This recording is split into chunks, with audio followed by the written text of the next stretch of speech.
여러분, 혹시 이런 경험 있으신가요?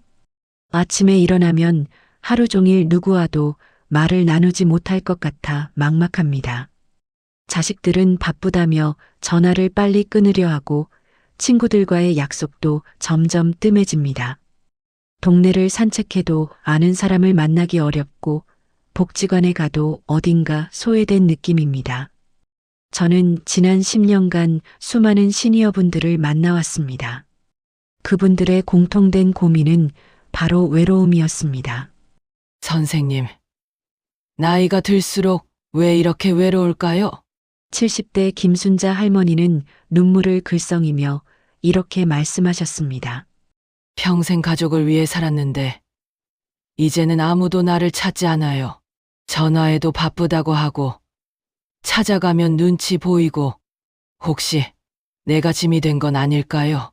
하지만 여러분, 오늘 제가 전하는 이야기를 들으시면 생각이 달라지실 겁니다. 외로움은 나이 때문이 아닙니다. 딱 세 가지만 바꾸면 70대, 80대에도 친구가 많고 자식들이 먼저 찾아오는 삶을 살 수 있습니다. 오늘은 실제 사례를 통해 그 비밀을 알려드리겠습니다. 자세한 이야기에 앞서 구독과 좋아요 버튼을 꼭 눌러주세요. 시니어 여러분의 행복한 노년을 위한 영상을 계속 만들어 나가겠습니다. 1. 외로움은 어디서 시작되는가? 72세 박영수 할아버지의 이야기부터 들려드리겠습니다. 박영수 할아버지는 35년간 회사를 다니신 분입니다. 부장까지 승진하셨고 후배들에게 존경받는 선배였습니다. 퇴근 후에는 동료들과 술 한잔 하는 게 낙이었고 주말에는 골프 모임이 있었습니다. 그런데 은퇴 후 모든 게 달라졌습니다. 처음 몇 달은 괜찮았습니다. 그동안 못 쉬었으니 집에서 쉬는 것도 좋았습니다. 하지만 6개월이 지나자 문제가 생겼습니다. 아침에 일어나도 갈 곳이 없었습니다. 회사 동료들은 처음에는 가끔 연락을 했지만 점점 뜸해졌습니다. 후배들이 밥 한 번 사겠다고 했지만 현직에 있는 그들은 너무 바빠 보였습니다. 박영수 할아버지는 민폐가 될까봐 먼저 연락하지 못했습니다. 골프 모임도 마찬가지였습니다. 현직에 있는 사람들끼리 약속을 잡다 보니 자연스럽게 박영수 할아버지는 빠지게 됐습니다. 나는 이제 필요 없는 사람이 된 건가? 박영수 할아버지의 하루는 이렇게 흘러갔습니다. 아침 7시에 일어나 TV를 틉니다. 뉴스를 보다가 아침을 먹습니다. 혼자 먹는 밥은 맛이 없습니다. 설거지를 하고 다시 TV를 봅니다. 점심때가 되면 배는 고프지 않지만 식사 시간이니까 뭔가 먹습니다. 오후에는 낮잠을 자거나 또 TV를 봅니다. 저녁 7시쯤 되면 하루 종일 아무와도 말을 하지 않았다는 걸 깨닫습니다. 이런 날이 일주일, 한 달, 1년이 되었습니다. 아들에게 전화를 걸어봅니다. 여보세요. 영수야. 네, 아버지. 무슨 일이세요? 아니, 별일은 아니고 요즘 어떻게 지내니? 아, 저 지금 회의 중인데요. 급한 일이시면 나중에 다시 전화 드릴게요. 아니다. 아니야. 괜찮다. 전화는 1분도 안 돼서 끊어졌습니다. 박영수 할아버지는 그날 밤 잠을 이루지 못했습니다. 내가 뭘 잘못했을까? 왜 나는 이렇게 외로울까? 여러분도 비슷한 경험 있으시죠? 그런데 여러분, 여기서 놓치면 안 되는 중요한 진실이 있습니다. 외로움의 원인은 나이가 아니라 습관입니다. 심리학에는 사회적 고립의 악순환이라는 개념이 있습니다. 외로움을 느끼면 사람들을 피하게 되고 사람들을 피하면 더 외로워지는 악순환 말입니다. 박영수 할아버지도 이 악순환에 빠져 있었습니다. 동료들한테 연락하고 싶어도 바쁠 텐데 내가 귀찮게 하나 싶어서 참았습니다. 동네 사람들한테 말을 걸고 싶어도 뭐라고 말해야 하지 걱정돼서 그냥 지나쳤습니다. 그러다 보니 점점 더 외로워졌고 외로우니까 더 움츠러들었습니다. 그런데 놀라운 일이 일어났습니다. 박영수 할아버지가 딱 3가지만 바꾸니까 인생이 완전히 달라진 겁니다. 6개월 후 박영수 할아버지를 다시 만났을 때 그분은 완전히 다른 사람이 되어 있었습니다. 선생님, 요즘 너무 바빠요. 화요일엔 등산 모임, 목요일엔 서예 수업, 토요일엔 봉사활동. 손자들도 할아버지 바쁘시다고 놀려요. 표정도 밝아지고 목소리에도 활기가 넘쳤습니다. 도대체 뭘 바꾼 걸까요? 첫 번째 비밀, 기다리지 말고 먼저 다가가기. 첫 번째 비밀은 바로 먼저 다가가는 것입니다. 그게 쉬우면 진작했죠. 아마 이런 생각이 드실 겁니다. 하지만 여기에는 중요한 원리가 숨어 있습니다. 68세 이정희 할머니의 경험을 들어보세요. 이정희 할머니는 남편이 돌아가신 후 혼자 사셨습니다. 자식들은 모두 멀리 살고 있었고 친구들도 하나 둘 세상을 떠나거나 아파서 만나기 어려웠습니다. 매일 집에만 있으니 우울증까지 찾아왔습니다. 어느 날 딸이 찾아와서 이렇게 말했습니다. 엄마, 동네 복지관에 가보세요. 거기 프로그램 많대요. 이정희 할머니는 처음에 거절했습니다. 거기 가면 아는 사람도 없는데 뭐 하러 가니? 하지만 딸의 성화에 못 이겨 한번 가보기로 했습니다.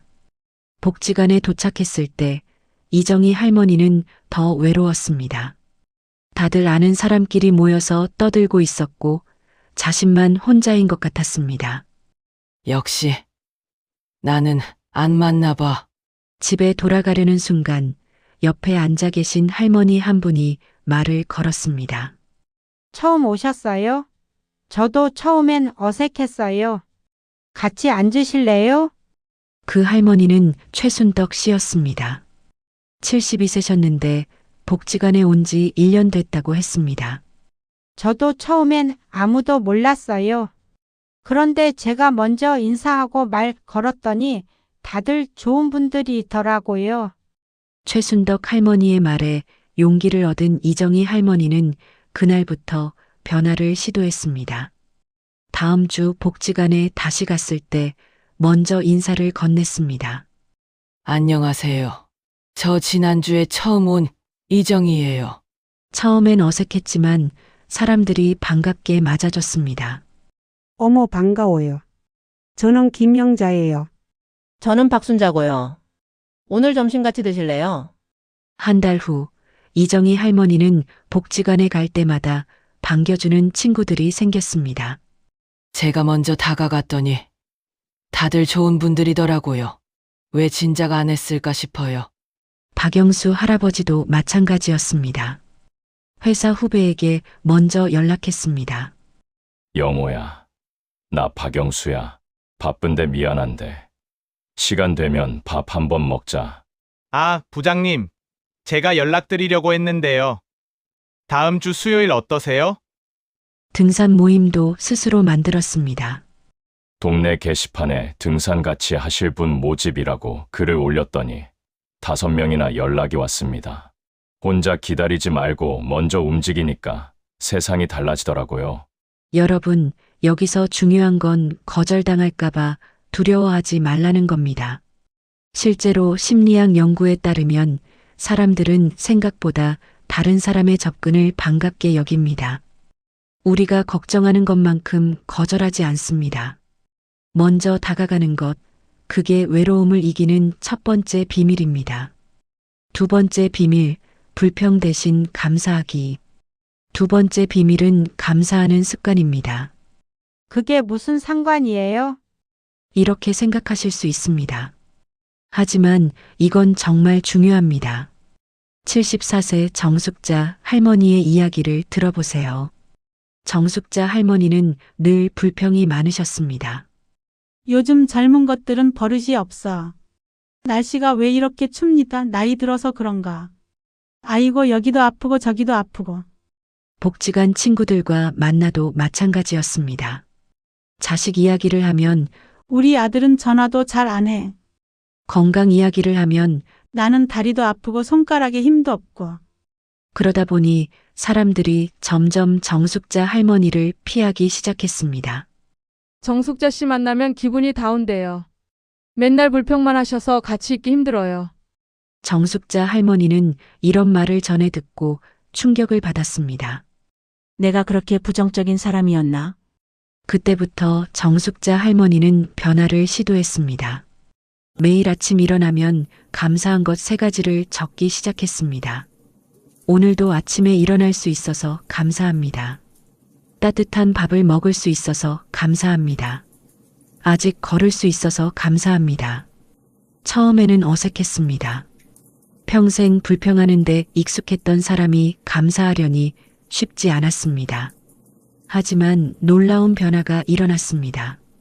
2주 후 복지관 친구들과 만났을 때 정숙자 할머니는 이렇게 말했습니다. 오늘 날씨 참 좋네요.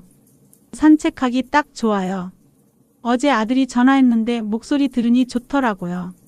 친구들의 반응이 달라졌습니다. 어머, 정숙자 씨, 요즘 밝아지셨네요.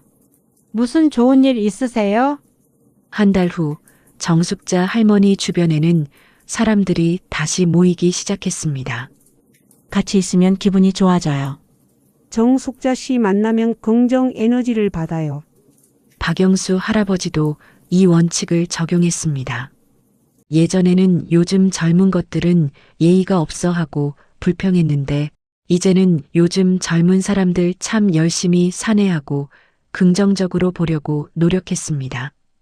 등산 모임에 가서도 오늘 산 공기가 참 좋네요 하고 감사를 표현했습니다. 그러자 사람들이 박영수 할아버지와 함께하길 원했습니다. 박 선생님과 있으면 기분이 좋아져요. 여러분, 감사하는 사람 주변에는 사람이 모입니다. 불평하는 사람 주변에서는 사람이 떠납니다. 이게 바로 2번째 비밀입니다. 3번째 비밀, 남을 돕기. 3번째 비밀은 남을 돕는 것입니다. 나도 힘든데 남을 어떻게 도와요? 이런 생각이 드실 겁니다. 하지만 놀랍게도 남을 도울 때 가장 큰 위로를 받는 사람은 바로 자신입니다. 76세 김철수 할아버지의 이야기를 들어보세요. 김철수 할아버지는 은퇴 후 무기력증에 시달렸습니다. 아침에 일어나도 할 일이 없었고 하루하루가 무의미하게 느껴졌습니다. 나는 이제 쓸모없는 사람이 된 건가? 어느 날 동네 복지관에서 노인 급식 봉사자 모집 공고를 받습니다. 처음에는 망설였습니다. 내가 뭘 할 수 있을까? 하지만 할 일이 없던 김철수 할아버지는 신청했습니다. 첫날 복지관에서 혼자 사시는 어르신들께 점심을 배달했습니다. 한 할머니 댁에 도착했을 때 그 할머니는 눈물을 글썽이며 말했습니다. 고맙습니다. 오늘 처음으로 따뜻한 밥을 먹네요. 그 순간 김철수 할아버지는 가슴이 뭉클했습니다. 내가 누군가에게 도움이 될 수 있구나. 일주일에 2번 급식 봉사를 하면서 김철수 할아버지는 달라졌습니다. 아침에 일어나는 게 기대됐습니다. 오늘은 어떤 어르신을 만날까? 그분들이 좋아하실까? 3개월 후 김철수 할아버지는 완전히 다른 사람이 됐습니다. 요즘 너무 바빠요.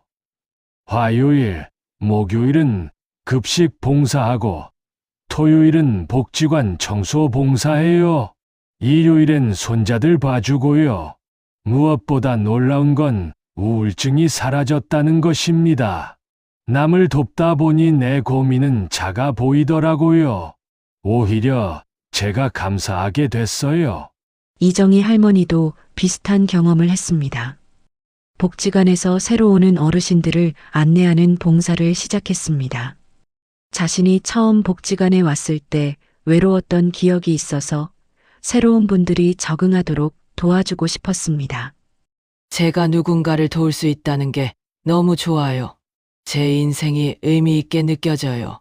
박영수 할아버지도 등산 모임에서 초보자들을 가르치기 시작했습니다. 처음 오시는 분들 보면 제 모습 같아요. 제가 도와드리면 그분들이 좋아하시더라고요. 여러분, 남을 도울 때 우리는 외로움을 잊습니다.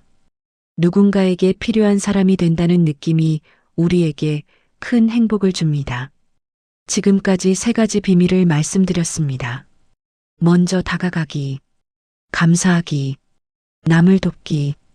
그런데 여러분, 이 3가지를 한 번에 다 하려고 하지 마세요.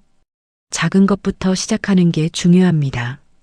오늘부터 할 수 있는 것. 내일 산책 나가실 때 옆집 할머니께 먼저 인사해 보세요. 안녕하세요. 날씨 좋네요. 이것만으로도 충분합니다. 저녁에 잠들기 전에 오늘 감사한 것 3가지를 떠올려 보세요. 노트에 적지 않아도 됩니다. 마음속으로만 생각해도 됩니다. 주말에 자식들이 오면 손주 좀 봐줄게 하고 며느리나 사위를 도와주세요. 작은 도움이지만 가족에게는 큰 도움입니다. 주의할 점도 있습니다. 너무 급하게 바꾸려고 하지 마세요. 박영수 할아버지도 처음엔 어색했다고 했습니다. 평생 혼자 있던 사람이 갑자기 사교적이 되긴 어렵습니다. 거절당해도 낙심하지 마세요. 이정희 할머니도 처음 복지관 갔을 때 몇 번 거절당했다고 합니다. 하지만 계속 시도했더니 친구가 생겼습니다. 완벽하려고 하지 마세요. 정숙자 할머니도 가끔 불평하고 싶을 때가 있다고 합니다. 그럴 때는 그냥 혼자 중얼거리고 사람들 앞에서는 긍정적으로 말하려고 노력한답니다. 지금이 가장 좋은 때입니다. 6개월 후 제가 박영수 할아버지를 다시 만났을 때 그분은 이렇게 말씀하셨습니다. 선생님, 60년을 살면서 지금이 가장 행복한 것 같아요. 은퇴하고 처음 2년은 지옥이었는데 이제는 매일이 즐거워요. 이정희 할머니도 마찬가지였습니다. 남편 떠나고 외롭다고만 생각했는데 이제는 새로운 인생이 시작된 것 같아요. 복지관 친구들도 생기고 봉사 활동도 하고 요즘 너무 바빠서 외로울 틈이 없어요. 정숙자 할머니는 이렇게 말했습니다. 평생 불평만 하고 살았는데 감사하니까 세상이 달라 보여요. 같은 상황인데도 행복하게 느껴져요. 김철수 할아버지는 이렇게 고백했습니다. 은퇴하고 우울증 때문에 죽고 싶었어요. 그런데 누군가를 도우면서 삶의 의미를 다시 찾았어요. 지금은 아침에 일어나는 게 기대됩니다. 여러분, 나이가 들어서 외로운 게 아닙니다. 습관이 외로움을 만듭니다. 기다리지 말고 먼저 다가가세요. 불평 대신 감사를 표현하세요. 남을 도우며 의미를 찾으세요. 이 3가지만 실천하면 70대, 80대에도 친구가 많고 행복한 삶을 살 수 있습니다. 지금 이 순간이 가장 좋은 때입니다.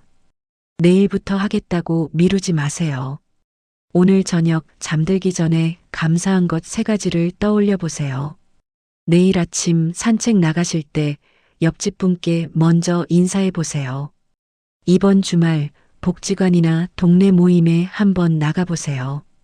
작은 변화가 큰 행복을 만듭니다.